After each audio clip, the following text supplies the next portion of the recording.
So in this technical video, we're going to look for the Foxy Tail rig, which we're going to do some fun Foxy overlapping action with. And you can see I've done an exercise here where I've got the Foxy Tail jumping down a street. It's actually being chased by a giant lamp. So what I've done actually is to combine two exercises together, and to get to the lamp playback looking right, I'm going to need to change the evaluation mode there in the settings. But you can see that all I've really done is do a simple bounce cycle with the Foxy Tail, and then I've thrown in the lamp chasing it down the street in this simple but fun animation exercise. So let's go and find the Foxy Tail. Let's see. And to get started, let's go to the blog.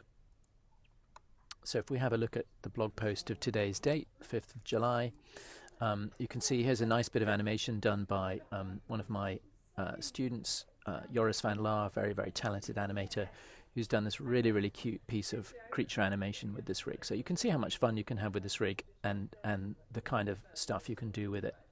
So let's just go ahead and see this introduction.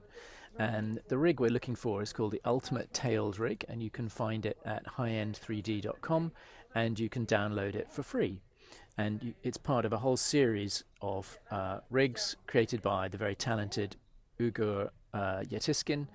And as I say, you can download it, and it comes with various different features. You can turn it into a little beaver type animal here. I think that's a beaver.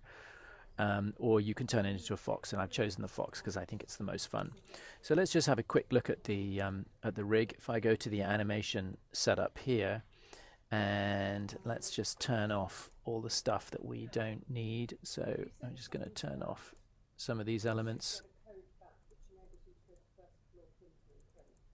There's a whole bunch of stuff that we don't need here. And let me just select the fox. Now, one thing you'll notice about the Foxy Tail is that part of it is done with NURBS, which means that when you're showing stuff, usually what I do is I go show none, so you're not showing too much stuff. If you show everything, it all gets too complicated.